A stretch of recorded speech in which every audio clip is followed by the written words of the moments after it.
Meus irmãos, vamos abrir a palavra de Deus em Êxodo 20.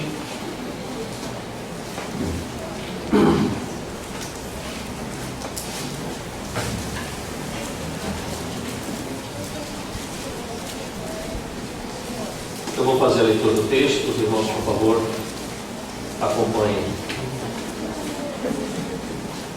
E como eu me propus, enquanto falando sobre os 10 mandamentos, todas as vezes que nós vamos meditar sobre um deles, nós leremos como um todo. Então assim diz a palavra do Senhor.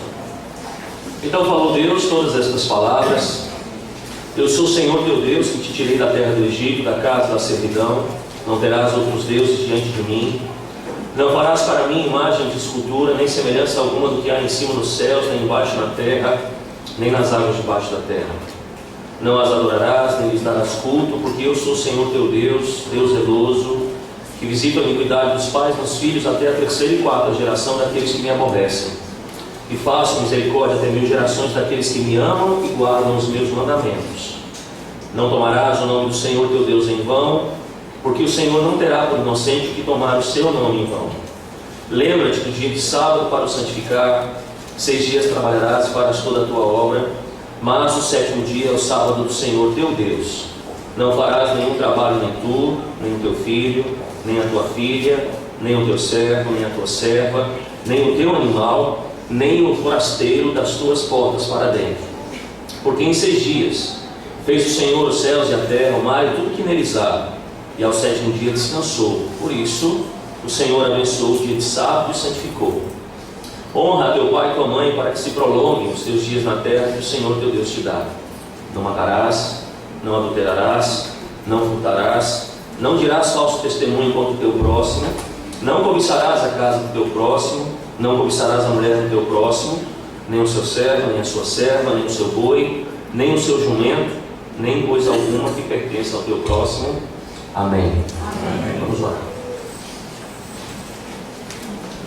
Senhor, aqui mais uma vez estamos, mais um princípio de semana, mais um dia separado de forma especial pelo Senhor, entendendo a tua convocação santa. A gente vem aqui então para te adorar, para te honrar, para conhecer mais do Senhor e te reconhecer como o único Deus bendito. Agora lemos a tua palavra várias vezes no culto, lemos mais uma vez agora, ó Deus. Nós vamos falar aqui, o Senhor bem sabe, sobre o 5º mandamento.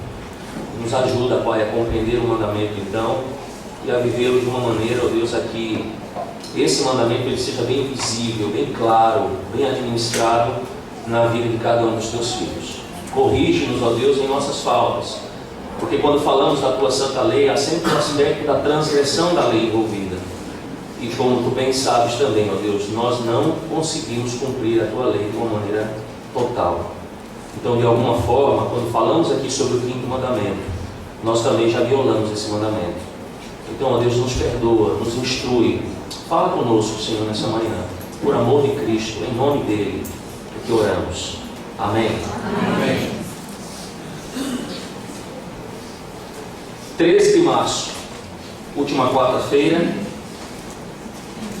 Vocês se lembram o que aconteceu? Mais uma vez, ficamos estarrecidos com um acontecimento que se torna cada vez mais frequente em nossa sociedade, né?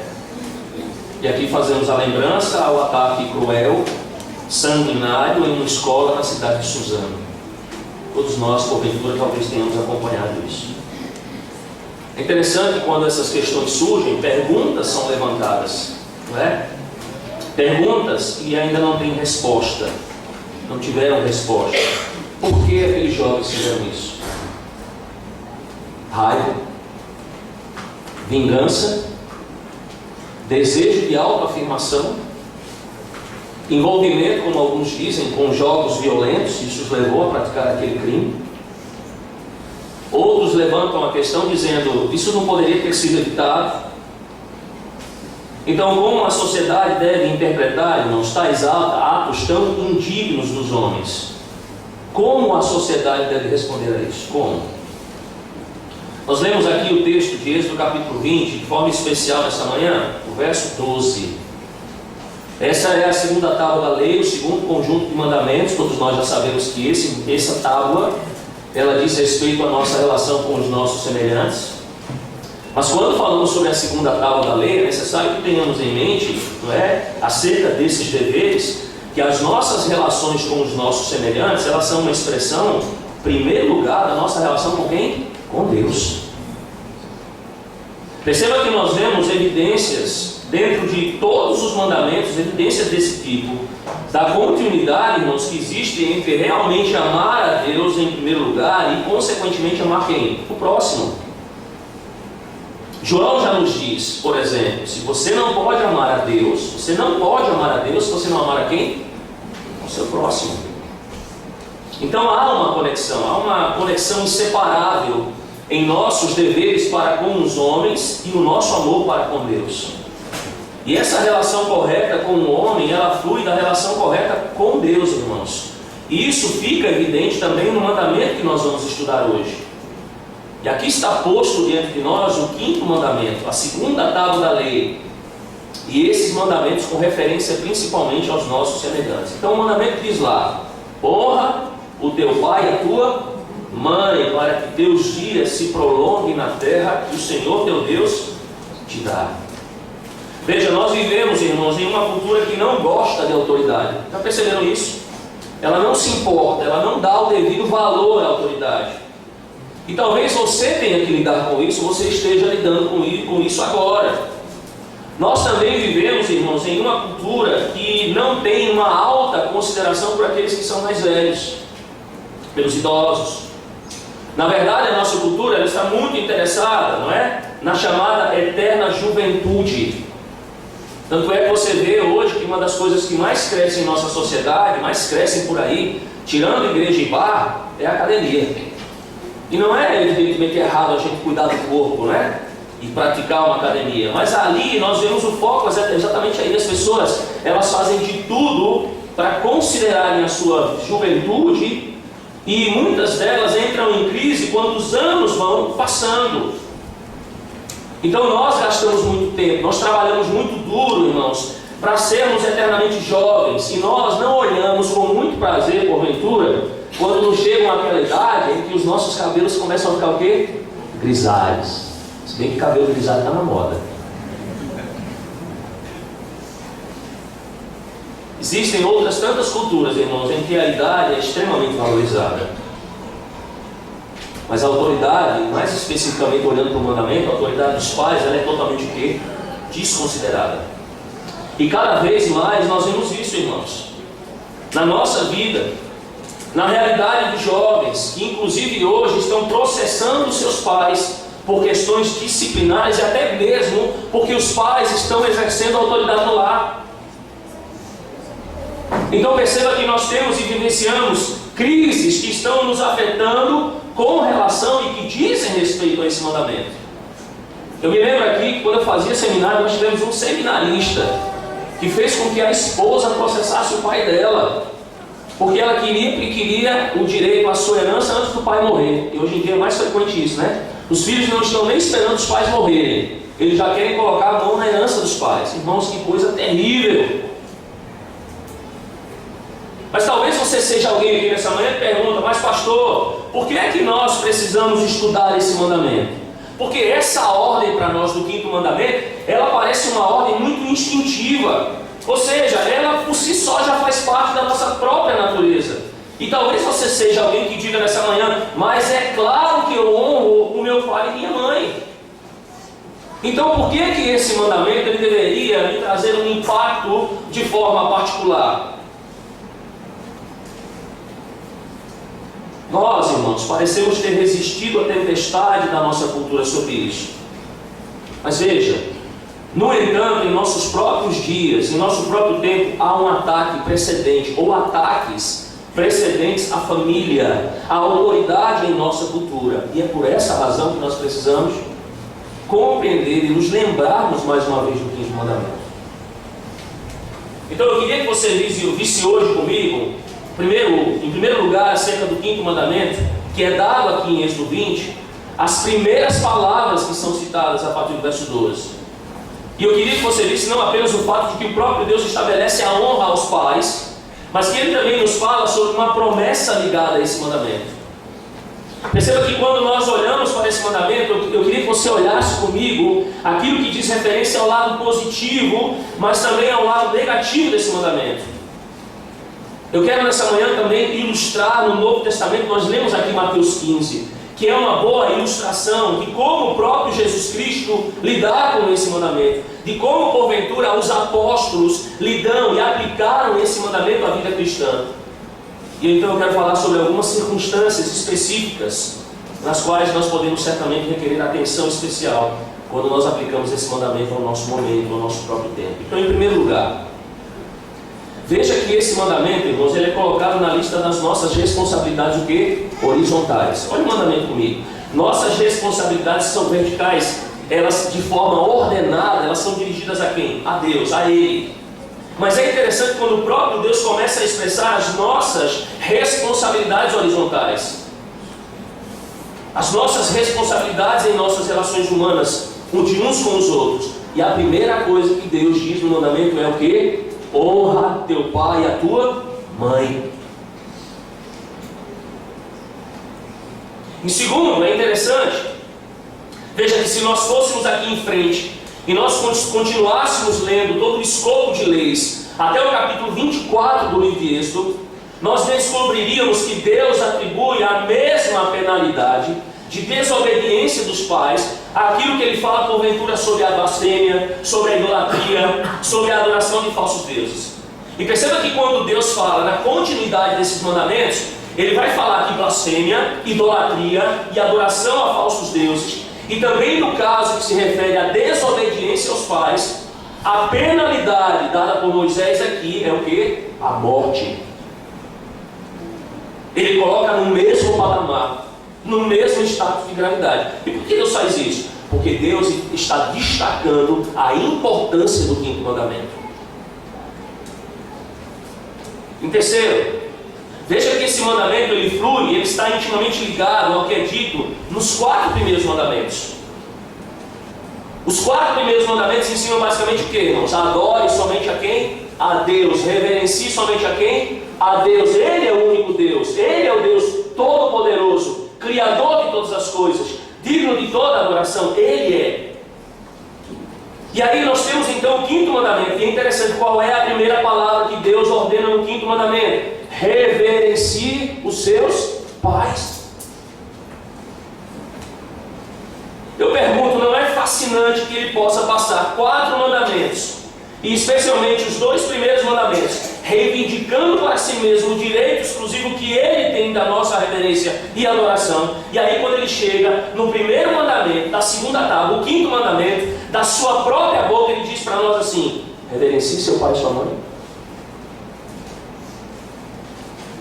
Se você perceber, há 2 coisas, ou 2 grupos, que Moisés registra para nós em todo o Pentateuco. Em todo o Pentateuco, ele vai falar desses 2 grupos, aos quais ele atribui reverência e honra. E quais são esses grupos? O primeiro deles, o próprio Deus, a bendita Trindade. O segundo, os nossos pais. Em todo o Pentateuco, você vai ver Moisés fazendo referência a quem? A reverência e a honra a Deus e aos nossos pais. De maneira que quando Moisés escreve, inspirado pelo Senhor, ele nos mostra a centralidade da família. E sabe o que isso quer dizer para nós hoje, irmãos? Não pense que o ataque à família em nossa cultura não significa nada. Muito pelo contrário. Não pense que nós podemos resistir à nossa cultura por mais anos, por mais 5, 10 anos, e sermos aí, ou permanecermos intocados pelo ataque à família proveniente do nosso próprio contexto. Não pense que isso porventura não pode acontecer. A família está no coração do desígnio do Senhor, irmãos. Foi Deus quem instituiu. E perceba que Ele ainda define isso para nós aqui no livro de Êxodo e em outros lugares da Escritura. Perceba que isso é fundamental para o próprio plano do Senhor, conquanto a autoridade, a estrutura da família e a forma que a família deve se comportar. E perceba que quando ela não faz isso, quando os princípios de autoridade eles não são estabelecidos e obedecidos, o que é que acontece? Todos na família sofrem. A família, na verdade, se desfaz. A família, na verdade, desmorona, e é o que a gente vê na própria sociedade. Então, quando nós olhamos para o mandamento, para o quinto mandamento, especificamente dessa manhã, é assim que nós devemos ser em obediência como cristãos e como cidadãos desse mundo.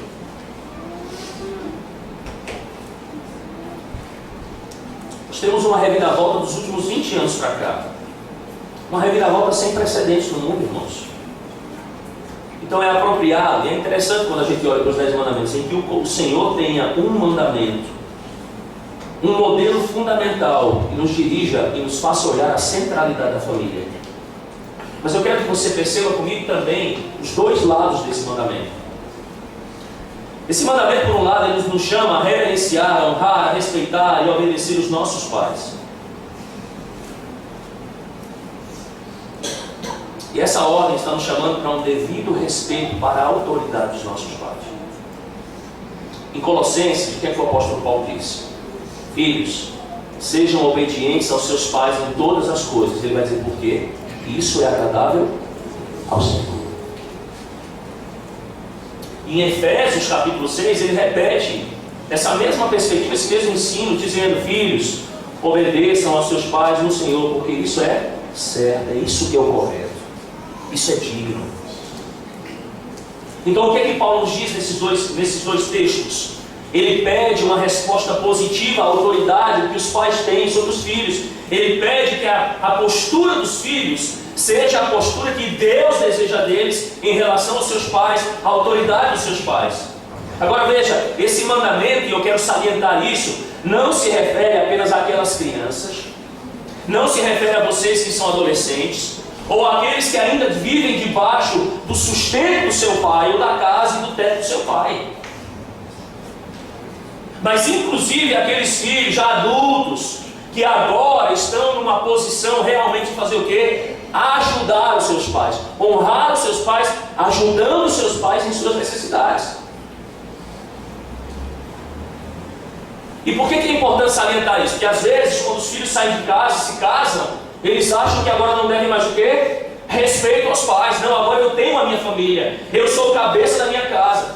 Não, irmãos, como filhos, a vida inteira nós precisamos reverenciar quem? Os nossos pais, honrá-los. Então Paulo nos chama aqui, tanto em Colossenses quanto em Efésios 6, irmãos, para uma resposta correta à autoridade dos pais. E veja que Paulo leva isso muito a sério.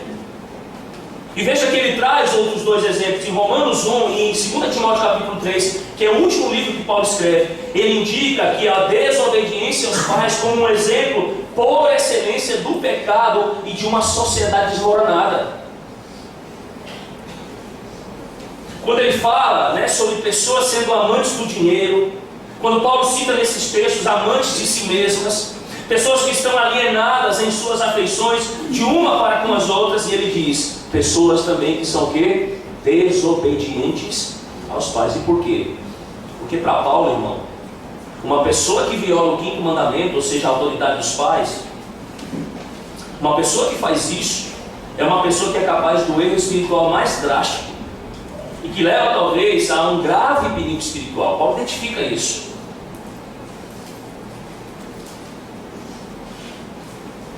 Não é apenas aquela questão, por exemplo, de um filho ser desobediente ao pai e ele ser motivo de quê? De embaraço para os pais. Não é apenas isso. Paulo está dizendo que o problema é um problema de ordem espiritual e que pode enviar, inclusive, este filho ao caminho da destruição. Você quer um exemplo maior que o livro de Provérbios sobre isso? Então veja, por um lado, esse mandamento ele nos chama a um respeito adequado à autoridade dos pais, mas por outro lado, ele nos chama a não negligenciarmos, e aí a perspectiva negativa do mandamento, a não negligenciarmos os deveres que temos para com os nossos pais. O que é que diz Mateus 15 que nós lemos aqui, lembram? Jesus aplica esse mandamento de uma maneira muito direta, muito clara. E vejam então um princípio geral, que não é um princípio apenas lá do Antigo Testamento, mas uma aplicação do próprio Senhor Jesus Cristo. Lá em Mateus 15, qual é a circunstância? Os fariseus, eles vêm a Jesus, vêm aos seus discípulos e eles questionam Jesus e os seus discípulos, ou acerca dos seus discípulos. O que ele diz? Por que os teus discípulos não obedecem à tradição dos seus pais? A tradição dos rabinos? Por que eles não fazem isso? Qual foi a resposta de Jesus? Por que vocês desobedecem à lei de Deus? Por que os teus discípulos desobedecem à lei de Deus? E aí Jesus faz o que, irmãos? A partir do verso 4, ele dá o exemplo do tratamento dos pais. E ele diz, porque Deus disse, honra teu pai e a tua mãe. Ele vai dizer, aquele que fala mal do pai e da mãe, seja o pai da mãe, diz que, veja como é, irmãos, como é extremamente importante, que seja condenado à morte. E Jesus aponta para essa pena de morte por desobediência. E ele vai dizer assim, mas vós dizeis, se alguém disser a seu pai e a sua mãe, é oferta ao Senhor aquilo que poderias aproveitar de mim, esse jamais, Jesus diz, honrará o seu pai e a sua mãe. E ele diz, e assim invalidastes a palavra de Deus por causa da tua tradição. Sabe o que Jesus está dizendo aqui em outras palavras, irmãos? Por essas razões espirituais, essas pessoas estão sendo autorizadas pelos fariseus a não cumprir a obrigação de cuidar dos seus pais quando estes estão vivendo um tempo de necessidade. E Jesus vê isso como uma violação crítica da lei de Deus. Sabe como isso fala ao nosso tempo? Irmãos, nós temos hoje uma grande porcentagem, uma porcentagem maciça de adultos idosos que são pais. E perceba que essas responsabilidades, elas não podem ser transferidas para quem? Para o governo. A responsabilidade dos filhos em cuidar dos pais, ela não pode ser transferida em sua totalidade para quem? Para a igreja, não. A igreja pode ajudar? Pode. A igreja deve ajudar como pode. A igreja não deve ser negligente nesse aspecto. Mas fundamentalmente cuidar dos pais é de responsabilidade de quem? Dos filhos. E assim há um lado positivo e um lado negativo, ou seja, mostrar o devido respeito, mas cuidar dos pais acerca das suas necessidades.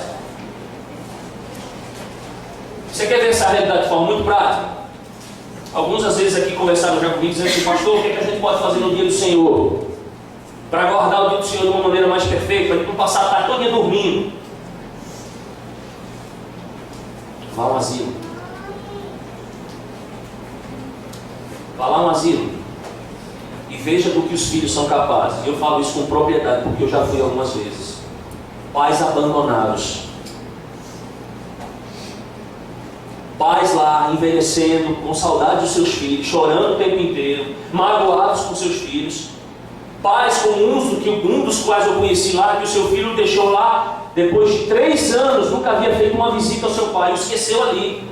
E acha que porque está pagando alguém para cuidar, está o quê? Exercendo a sua responsabilidade com o pai. Que espécie de filho é esse? E pasmem, irmãos, há crentes em igrejas fazendo isso, exatamente isso.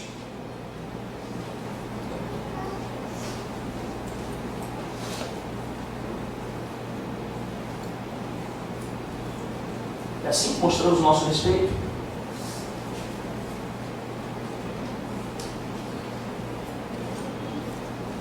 Como eu disse, irmãos, há uma promessa intrínseca nesse texto, ou muito clara, na verdade. O que é que diz o mandamento? Porque o Senhor, verso 12, por favor, para que se prolonguem os teus dias na terra que o Senhor teu Deus. Essa é uma segunda coisa importante, irmãos. Você olha para essa segunda metade do verso 12 e você vê essas palavras. E agora alguém pode pensar assim, Moisés e Deus estão dizendo então que a razão para você obedecer é o quê? Bênção, não é isso? Não. Deus não está dizendo isso, irmãos, que a razão da obediência deve ser porque nós vamos o quê? Receber algo da parte de Deus, ou seja, respeitar pai e mãe simplesmente por recebermos uma bênção da parte do Senhor, não. O mandamento aqui, irmãos, ele nos mostra, na verdade, uma conexão inseparável entre o quê? Obediência e bênção. Logicamente, em toda a Escritura nós temos isso. Se nós obedecemos, o que é que Deus vai fazer? O que é que Deus vai fazer? Ele vai abençoar os seus filhos. Quando a gente traz isso para o contexto familiar, eu pergunto, irmão, será que não é motivo de alegria a um pai quando vê um filho obediente? E será que por uma questão de obediência, o pai também não fica mais propenso a trazer benefícios ao filho? Sim.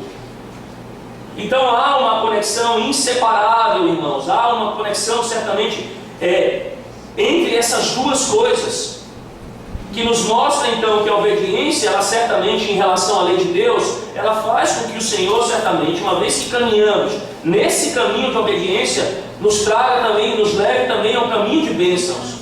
Nós honramos esse mandamento como toda a lei de Deus e descobrimos então a obediência por meio do quê? A bênção por meio do quê? Da obediência ao Senhor. E isso é extremamente importante para nós.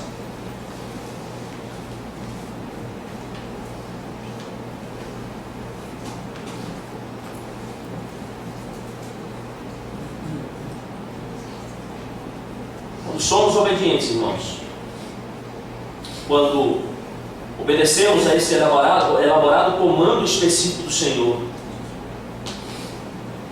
uma promessa do Senhor para nós, nesse chamado de honrar os nossos pais. Por isso que Paulo diz, Paulo chama a atenção para isso: obedeçam seus pais, porque isso é justo.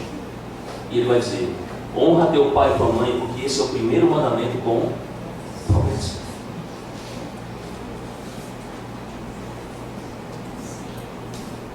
Você vai ver, irmãos, que essa promessa do Senhor ela é repetida em várias vezes na Escritura com relação à nossa obediência a Deus.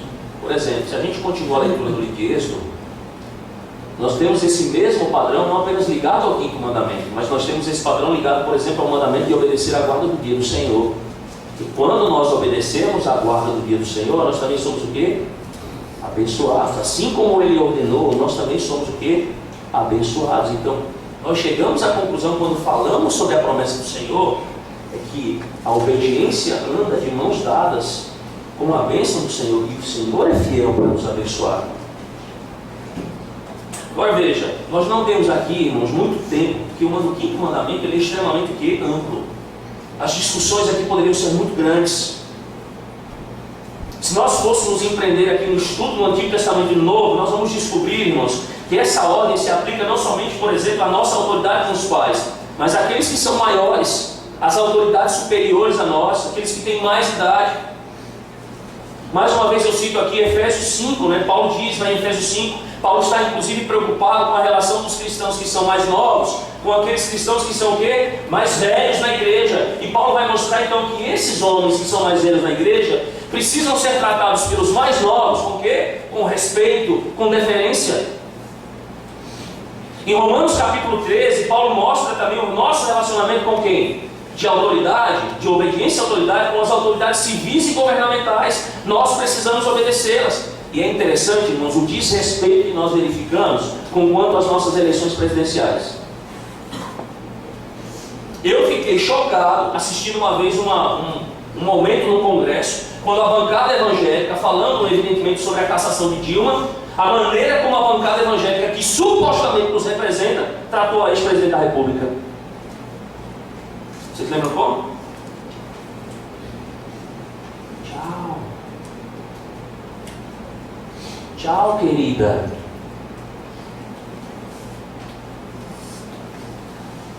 Não, irmãos. Isso também diz respeito às autoridades da igreja. Eliseu poderia chamar Elias do seu pai no Senhor. Os líderes espirituais do Novo Testamento foram chamados de quem? Pais. Então perceba que esse mandamento quinto tem implicações para o nosso relacionamento com aqueles que são os nossos superiores em todas as coisas, na sociedade, empregadores, como Paulo também vai falar sobre a relação de empregado e empregador, que ela precisa glorificar a Deus, porque há autoridade ali, e há tantos outros. Mas eu quero me concentrar para a gente terminar na questão, toda essa questão que envolve o quinto mandamento, falando sobre a autoridade aos pais pelo menos em 4 áreas. A primeira área é o cuidado que nós temos para os mais velhos. E a obrigação para com os nossos pais. Eu vou citar algo para vocês aqui que talvez vocês não saibam. Já existe em nosso mundo, eu não sei se em nosso país, mas já existem especialistas em ética que argumentam que os idosos devem ser sacrificados. Porque eles gastam a maior parte dos recursos aplicáveis na saúde em sua vida. E a conclusão desses especialistas em ética, irmãos, é de que devemos automaticamente sacrificá-los. Eu vou citar aqui uma universidade que pensa exatamente assim, como hoje com o seu professor de ética, a Universidade de Princeton.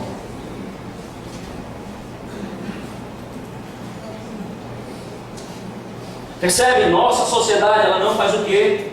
Ela não tem uma ética, ou ela não considera as pessoas mais velhas. Elas são agora o quê? Totalmente descartáveis. Está parecendo inclusive aquele filme Vingadores, né? Em que o camarada lá, o vilão, ele diz assim: para melhorar a situação do cosmos, eu tenho que acabar com metade de toda a criatura do cosmos, em detrimento do benefício dos outros. Vamos matar os velhos. Eles gastam demais, já viveram demais, não tem importância. Precisamos valorizar a juventude, os mais novos, principalmente aqueles que não querem assumir a responsabilidade pelos seus próprios pais, entregando esse serviço a outros.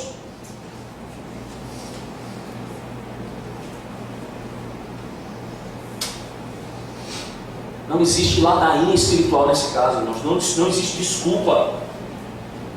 O que se tem notado no aconselhamento, inclusive entre casais jovens, e prestem atenção, é que quando se fala, por exemplo, que vai se casar e alguém diz assim: eu vou trazer minha mãe para morar comigo, pronto. Logo a sogra. Irmãos, o que tem se aconselhado de casais que já começam o casamento, porque às vezes um dos pais precisa da necessidade de morar com eles. Por um lado, um cônjuge aprova, principalmente quando é o seu pai e a sua mãe, e o outro já levanta uma série de questionamentos, uma série de barreiras, resistência. Agora, lógico, a gente não deve descartar aqui algumas reações, algumas situações que vão provocar tensão. Eu estou falando do princípio. O princípio é: os filhos precisam cuidar dos seus pais. Isso não quer dizer que vai ser fácil, mas nós temos a obrigação de nos importarmos com isso. Por quê? Porque isso é inegociável, isso é absoluto.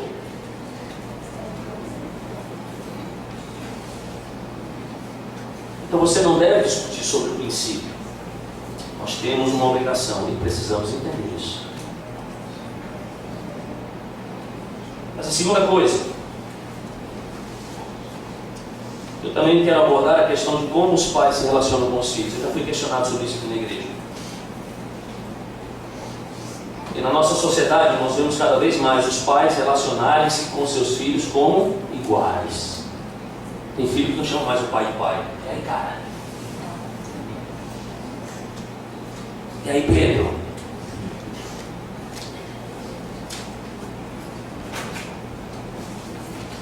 Nossos filhos não são nossos iguais. Perante o Senhor, sim, aos olhos do Senhor todos somos iguais. Mas na perspectiva de autoridade, não. Nós estamos sendo, pela nossa cultura moderna, pós-moderna, encorajados a nos relacionarmos com filhos como pais. E aí, cara? E não é de se assustar, porque as pessoas têm tratado Deus exatamente assim. É o cara lá de cima, é gente boa. Quanto mais com os pais. Essa é a estrutura, irmãos, da sociedade. Essa é a estrutura que a sociedade tem apresentado. Isso traz um malefício, porque os pais já não se identificam mais como aqueles que têm autoridade, e os filhos já não se identificam mais como aqueles que devem o quê? Prestar obediência aos pais.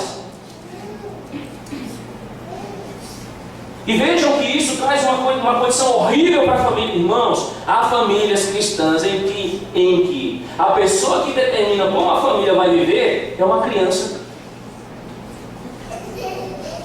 É o que a criança quer fazer, é o que a criança faz. Há situações que são questões às vezes até banais, mas há situações que você chega na casa de uma família cristã, e aí você vê ali, ou você vai visitar, ou você vai passar um tempo com eles, em que você não pode às vezes assistir uma televisão. Por quê? Porque tem que ser o que a criança quer.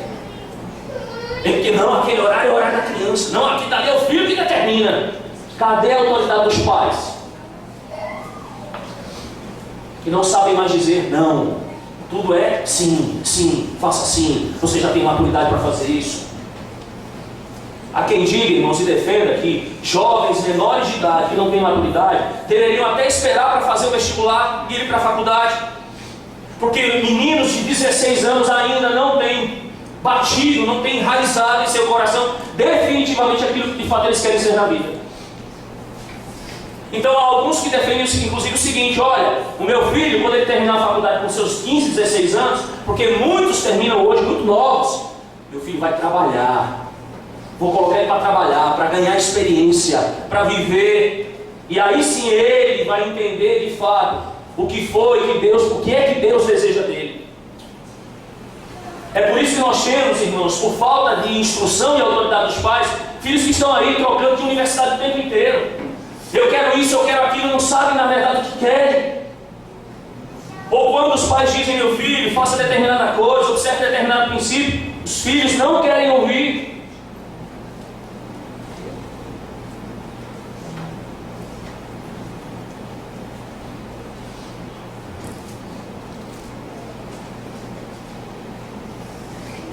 Terceiro, o problema epidêmico do desrespeito pelos pais e outras autoridades.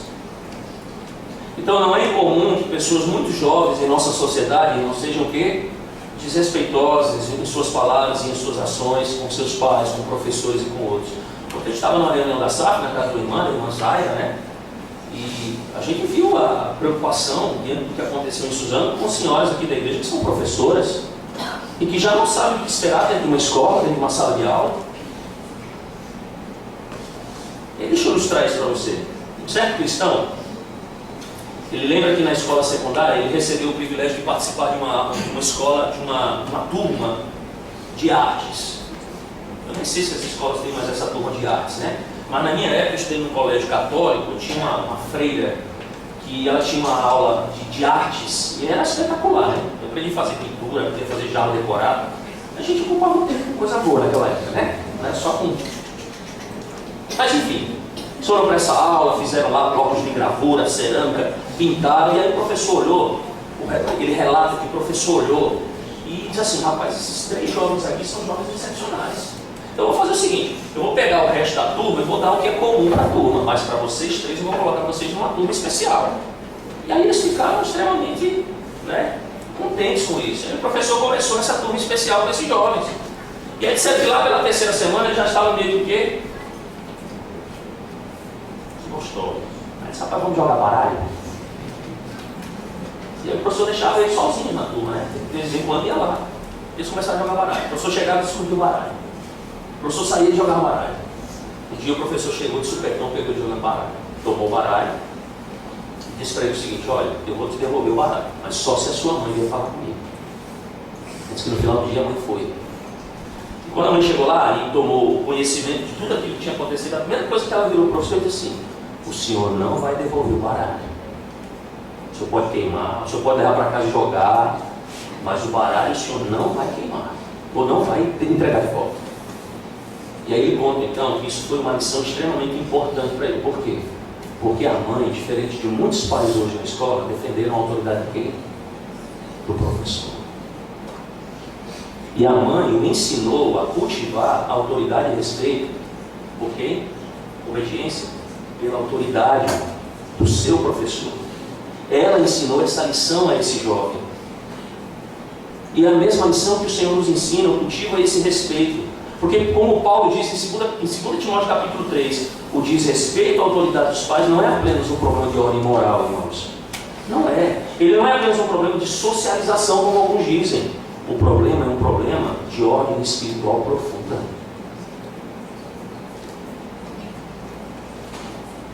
Há quem diga o seguinte: uma pessoa que é consistentemente atrevida e irreverente em seu tratamento aos pais tem um profundo problema espiritual.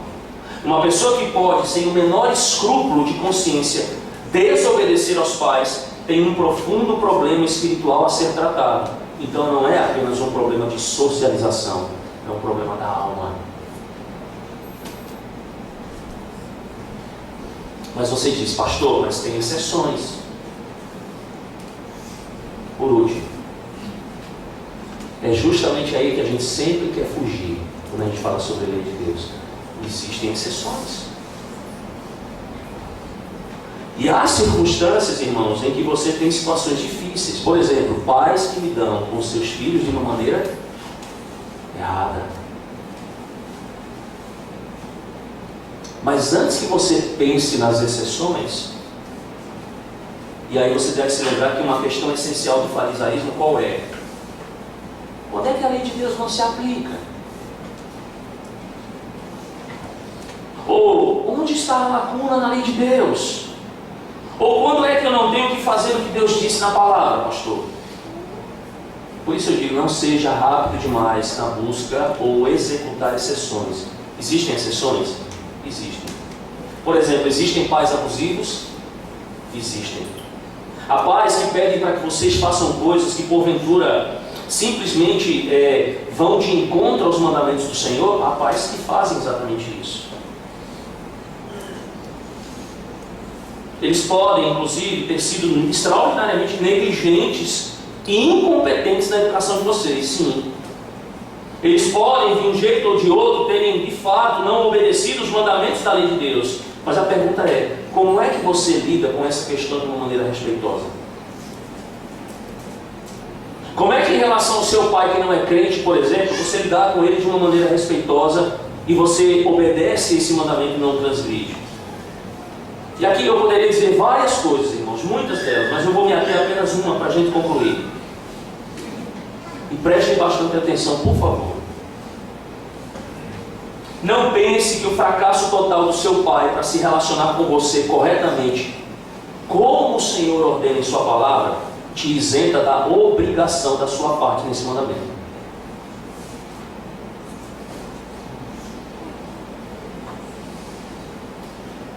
Teu pai pode não ter habilidade como descrente para lidar dessa forma correta com você. Mas como crente, Deus lhe deu a habilidade pelo Espírito Santo, mediante a sua palavra, para lidar de forma correta com quem? Com o seu pai. E deixa eu dizer uma coisa a você. Se você fizer isso, ou seja, se você retribuir o mal por mal, se você agir como o seu pai age em você, às vezes de forma equivocada, a única coisa que você trará para você é a ruína por meio da culpa.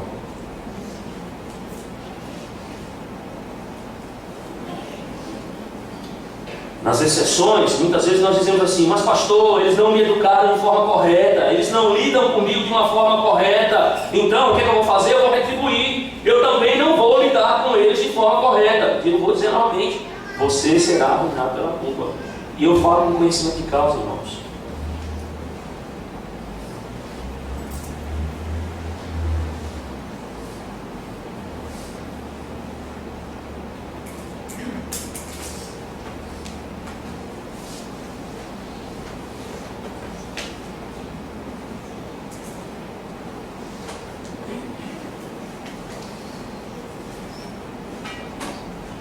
Eu tive que aprender a lidar com meu pai.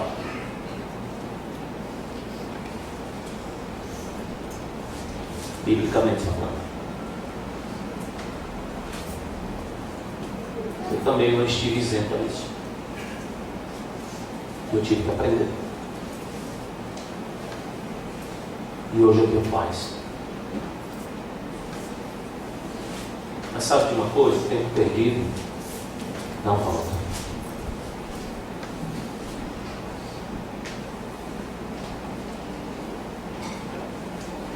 Bendito seja o Senhor, irmãos, que nos dá compreensão na palavra, habilidade pelo Espírito, arrependimento.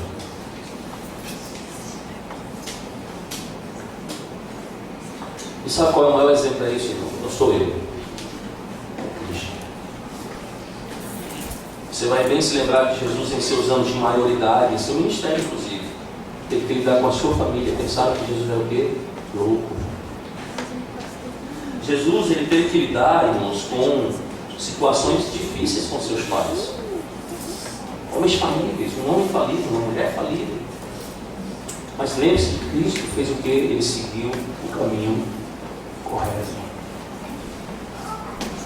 Lembrem-se, irmãos, também que existem maneiras de respeitar a autoridade e uma posição sem permitir um mau comportamento. Você não precisa desobedecer ninguém.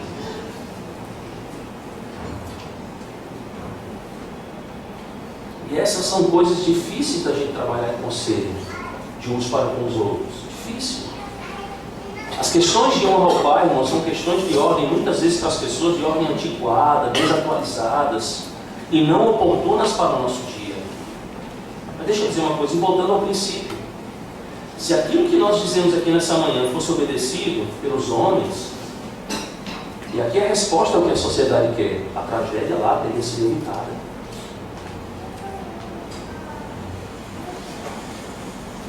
Veja, discute-se o que causou a tragédia. E aí tem gente agora querendo fazer o quê? Coitado da polícia, nesse aspecto. Não, é um problema de segurança pública.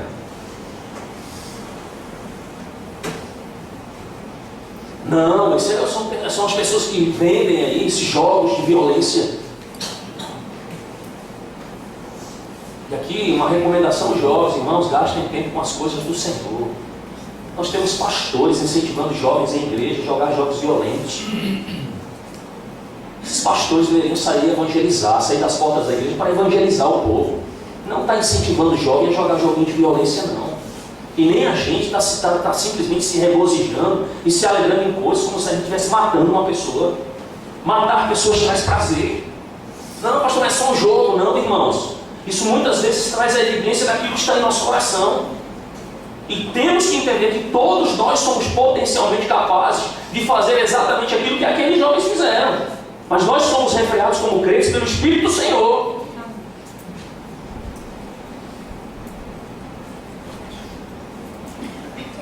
A sociedade, ela quer um culpado. Sabe para onde a sociedade vai olhar? Para ela. E a pergunta é, o que uma sociedade alienada de Deus e da sua lei deveria esperar? O que a sociedade pode esperar? Se a sociedade, se a nossa nação está afastada do Senhor, ela vai esperar que os jovens cheguem na escola e tratem bem seus professores. Ela vai esperar que os jovens da nossa sociedade obedeçam aos pais.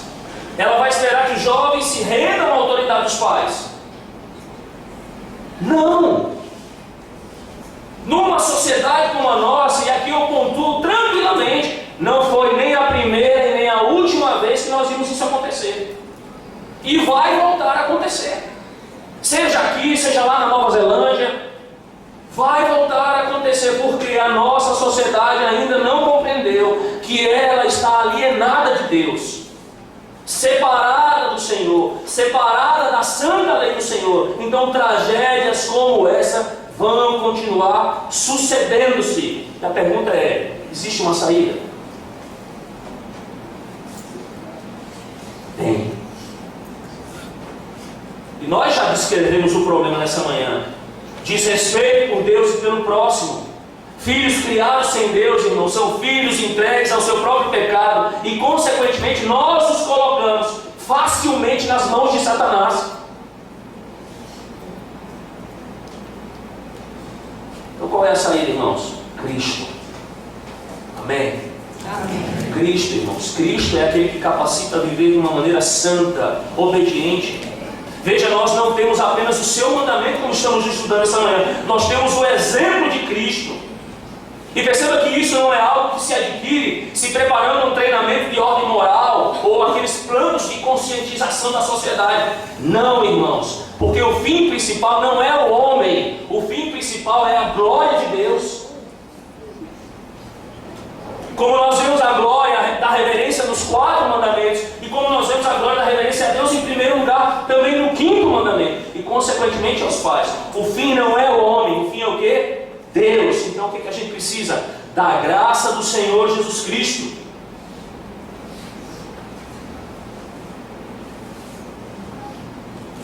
E eu não sei qual é a sua relação com o seu pai. Talvez você seja um descrente aqui nessa manhã, ou você é membro dessa igreja. Mas se você está em desacordo com o 5º mandamento, eu chamo você agora a se arrepender. Arrependa-se.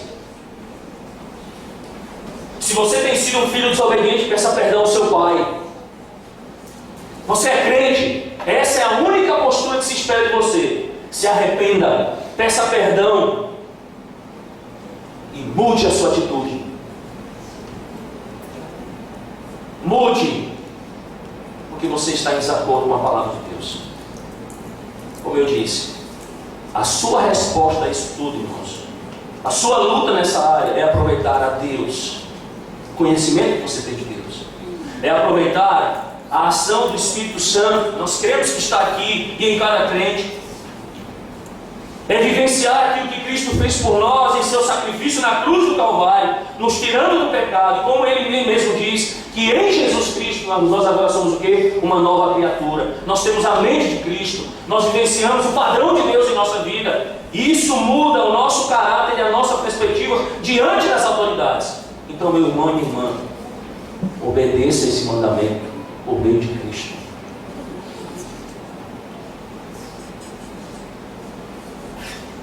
Arrependa-se. Cristo é a solução, irmãos. Não há outro.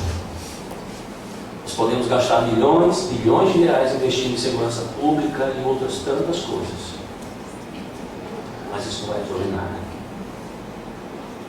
Só Jesus Cristo salva, muda a realidade do homem e da nossa família. Que Deus nos abençoe nessa manhã, irmãos. Vamos orar. Senhor, tem misericórdia do teu povo. Tem misericórdia da tua igreja, dos teus filhos, Senhor. E temos que lidar, ó Deus, com esse mandamento, que para nós ele tem que ser deleitoso, que deve haver prazer em nós na obediência desse mandamento, mas que muitas vezes, ó Deus, há falha da nossa parte. Então, Senhor, como aqui também foi dito, mais uma vez eu quero repetir aqui na oração, Senhor. Pai, continue nos dando, ó Deus, arrependimento em nosso coração. Move-nos ao arrependimento, Pai, diante da transgressão desse mandamento. Quantas vezes, Senhor, nós discordamos dos nossos pais quando eles queriam o nosso bem, Senhor? Quantas vezes fomos instruídos no caminho que temos que andar, nós ouvimos a instrução do pai, da mãe e nós desprezamos, Senhor. E sofremos as consequências disso. Mas graças a Deus nós sofremos aquela consequência pior ainda, porque nós continuamos na Tua presença. E como filhos em Cristo, ó Deus, nós podemos pedir perdão, podemos ser perdoados e habilitados pela obra de Cristo, por meio do Espírito e pela palavra, a mudarmos a direção, a fazermos aquilo que é certo, que agrada ao Senhor e que condiz aos santos. De maneira, Pai, que eu peço e clamo e suplico ao Senhor, Pai, por todos nós, nessa manhã, Senhor, nos torne mais obedientes em primeiro lugar ao Senhor. Que tenhamos prazer na obediência ao Senhor, meu Deus. E sabemos que, uma vez que nós, ó Deus, fazemos aquilo que é prescrito nos 4 primeiros mandamentos, a consequência natural disso, ó Deus, é obedecermos os outros 6. E de forma mais específica nessa manhã, honrar o nosso Pai, honrar a nossa mãe, honrar as autoridades constituídas sobre nós, sejam elas eclesiásticas, seculares, honrar aqueles que têm alguma posição de autoridade sobre nós, que são mais velhos. Ó Senhor, nos ajuda a fazer o que é certo perante o Senhor, porque o desejo do nosso coração de um crente é agradar ao Senhor. Então, Pai, mais uma vez perdoe o nosso pecado, Senhor, de homens miseráveis, que não merecem nada do Senhor, a não ser a Tua justiça aplicada a nós. Nós também agradecemos, porque Cristo cumpriu a lei que nós não poderíamos cumprir, porque Jesus pagou o preço dos nossos pecados, porque Cristo morreu a nossa morte, porque Ele substitutivamente subiu àquela cruz e verteu o seu sangue para nos tornar filhos, para nos tornar novas criaturas, para que nós fôssemos tirados, ó Deus, desse mundo mau, do poder de Satanás, do poder do nosso próprio pecado sobre nós, e nós estivéssemos longe de praticar essas coisas tão abomináveis, Senhor. Nos resguarde, ó Deus. Torne-nos mais puros e santos ante a Sua santa presença. Eu também quero pedir aqui, Senhor, Pai, que nos livre do mal. Nos livre do mal, Senhor. Há irmãos aqui que têm estado com seus corações aflitos, porque ó Deus, estão lidando com pessoas em seu trabalho. Professores aqui que olham para uma tragédia como essa e ficam com seus corações nas mãos. Que confiem no Senhor, certamente confiam. Livra esses irmãos, ó Deus, e tantos outros do mal, Senhor.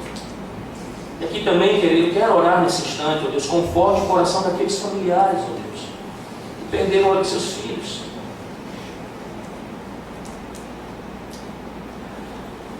Senhor possa prover, ó Deus, o Evangelho de Cristo ao coração deles. E através desse Evangelho consolá-los. Que eles não se voltem contra o Senhor, questionando o Senhor porque o Senhor permitiu. Não, Senhor. Mas que eles sejam consolados, confortados, e entendam o Evangelho, entendam a maldade, se afastem do seu pecado. E quem sabe, tendo mais filhos, passem a criá-los no temor do Senhor. Essa é a súplica que fazemos aqui, Deus. Oramos também por aquele massacre na Nova Zelândia, Senhor. Não é porque as pessoas têm uma outra religião que devemos matá-las, ó Deus. Precisamos evangelizá-las, porque estão no caminho errado, mas não vamos entrar em suas igrejas, assassinando essas pessoas, ó Deus, como fez aquele homem. Peço conforto e consolo para essas famílias ali também, Senhor, que sofrem a dor da perda, Deus. Tem misericórdia, Senhor. Nós te oramos nessa manhã. Aplica a palavra ao nosso coração de uma maneira poderosa, Senhor. Que nos mude dia após dia, para a tua glória. Em nome de Cristo. Amém, Senhor.